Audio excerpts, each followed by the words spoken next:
Okey, Assalamualaikum warahmatullahi wabarakatuh. Okey, jadi hari ini kita akan belajar tentang bijak menulis karangan menggunakan teknik asbat.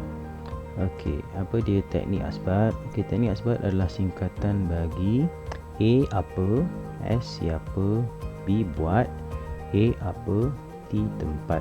Okey, jadi teknik asbat ni kita akan gunakan untuk membantu kita dalam membina ayat.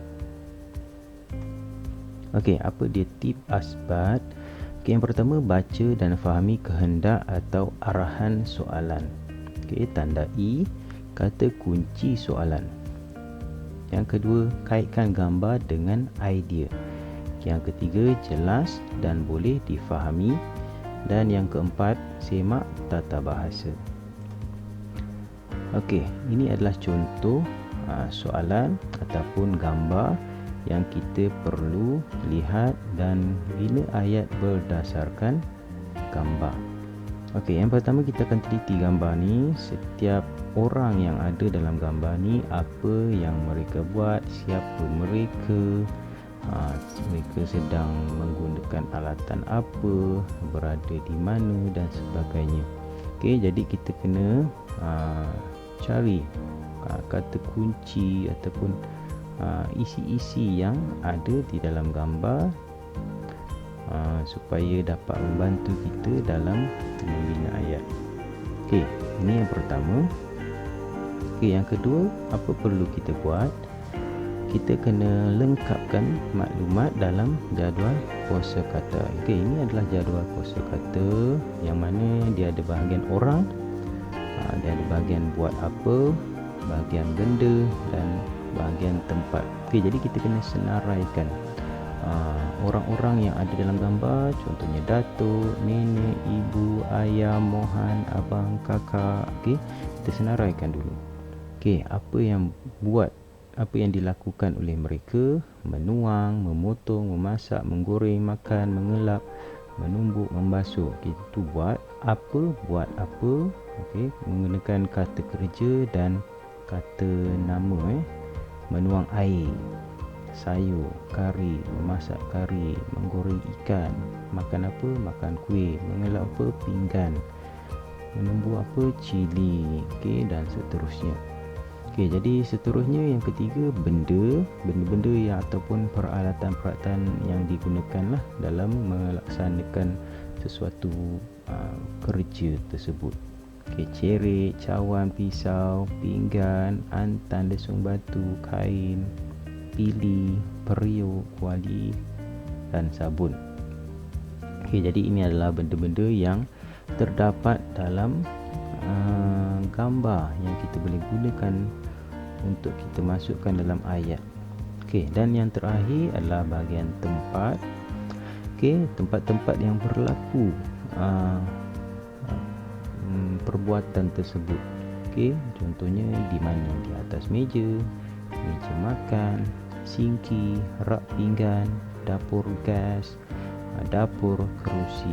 Okey, jadi daripada gambar tadi kita cuba isikan jadual kosakata ni supaya nampak jelas kita punya kata kunci tersebut.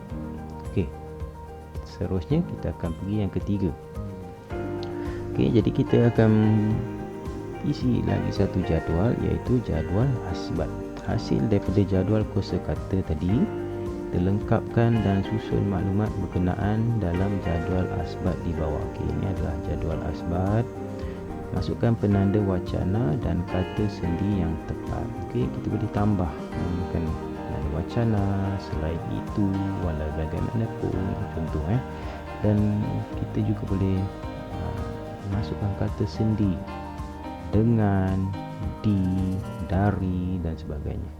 Okey, contoh yang pertama. Okey, ini baris pertama baris pertama, baris kedua, baris ketiga yang kita boleh bantu kita dalam membina ayat nanti. Okey, contoh yang pertama, ibu.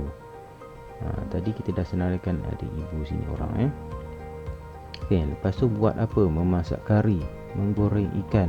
Boleh pilih salah satu, ataupun tentang ibu ni kita boleh buat dua ayat. okey, dengan periuk, dengan kuali di dapur. Okey, kita tambah kata sendi dengan, kata sendi di dekat sini, supaya ayat tu nanti lebih jelas. Datuk menuangkan air, okey, buat dari cerik ke dalam cawan, tempat di atas meja. Kakak membasuh pinggan dengan sabun di sinki. Nenek memotong sayur dengan apa? Dengan pisau.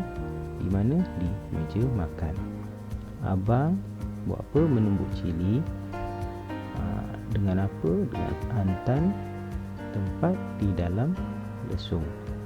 Mohan buat apa? Mengelap pinggan.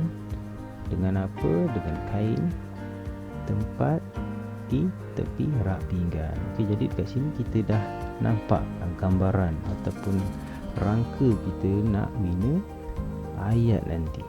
Okey. Seterusnya, dengan menggunakan jadual asbat ni, kita dah boleh bina karangan. Okey, contoh seterusnya yang keempat, gabungkan semua ayat. Akhir sekali gabungkan semua ayat yang dibentuk dalam jadual asbat. Masukkan perenggan pendahuluan dan perenggan penutup. Okey, kalau kita tengok ni, permulaan ni tulisan berwarna merah adalah pendahuluan, dan yang bawah ni tulisan berwarna merah ni adalah penutup.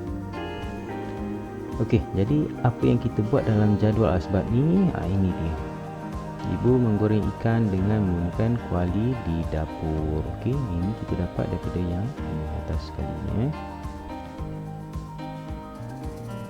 Datuk menuangkan air dari cerik ke dalam cawan di atas meja. Okey, kita ambil daripada sini. Yang kedua, daripada jadual asbat. Selain itu, nenek pula memotong sayur dengan menggunakan pisau di atas meja. Okey, dekat sini dah ada tambah penanda wacana. Okey, kita ambil daripada sini. Nenek memotong sayur dengan pisau di meja makan. Okey. Dan seterusnya, kakak, abang menumbuk cili dengan menggunakan antan di dalam lesung. Kakak pula membasuh pinggan dengan menggunakan sabun di sinki. Mohan mengelap pinggan dengan kain di tepi rak pinggan. Okey, jadi kita tutuplah kita punya perenggan. Contohnya, kami sekeluarga bekerjasama menyiapkan makanan tengah hari keluarga kami. Okey, dah selesai kita punya satu karangan mudah lah dengan menggunakan teknik asbat. Okey, jadi itu sahaja perkongsian bagaimana kita nak menggunakan teknik asbat dalam menghasilkan sebuah karangan. Okey, sekian. Terima kasih.